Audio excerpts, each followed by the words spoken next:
آج 6 مئی 2026 ہے اور بدھ کا دن ہے۔ میں ہوں علی حسن جعفری، حاضر ہوں ایران کے وزیر خارجہ سید عباس عراقچی کے دورہ چین کی تفصیلات اور سلامتی کونسل میں آبنائے ہرمز کھولنے کے حوالے سے امریکی حمایت یافتہ قرارداد پر تجزیہ لے کر،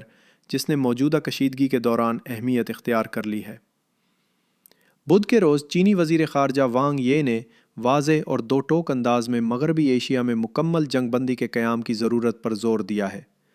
انہوں نے کہا کہ ہم سمجھتے ہیں کہ ایک جامع جنگ بندی فوری طور پر ضروری ہے، لڑائی کا دوبارہ آغاز قابل قبول نہیں، اور مکالمے اور مذاکرات کے ساتھ وابستگی برقرار رکھنا خاص طور پر اہم ہے۔ بدھ کے روز بیجنگ میں ایرانی وزیر خارجہ سید عباس عراقچی سے تفصیلی مذاکرات کے دوران وانگ نے ایران کے خلاف امریکہ اور اسرائیل کی فوجی کارروائیوں کو تنقید کا نشانہ بناتے ہوئے کہا کہ خطہ ایک فیصلہ کن موڑ سے گزر رہا ہے اور فریقین کے درمیان براہ راست ملاقاتیں ناگزیر ہیں۔ ایرانی وزیر خارجہ سید عباس عراقچی نے واشنگٹن اور تل ابیب کی مذمت پر چین کا شکریہ ادا کیا اور بیجنگ کو تہران کا مخلص دوست قرار دیا۔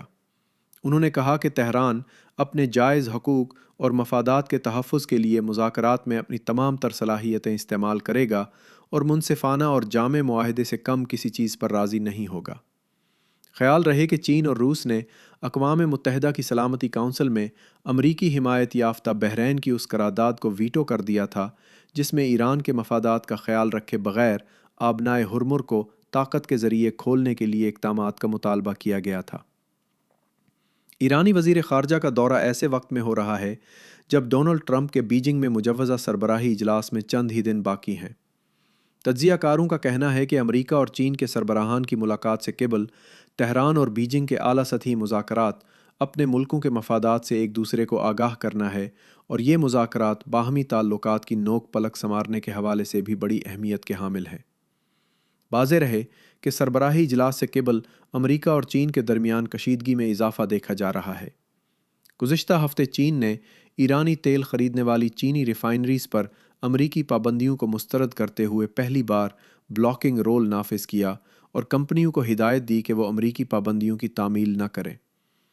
عراقچی کے دورہ ماسکو اور بیجنگ کے دوران اس مسودہ قرارداد کو بھی زیر غور لایا گیا ہے جو امریکی پشت پناہی سے سعودی عرب، بحرین اور متحدہ عرب امارات نے اقوام متحدہ کی سلامتی کونسل میں پیش کی ہے، جس میں آبنائے ہرمز کو امریکی اور اسرائیلی بحری جہازوں کے لیے کھولنے میں ناکامی کی صورت میں ایران پر عالمی پابندیاں لگانے اور طاقت کے استعمال کی بات کی گئی ہے۔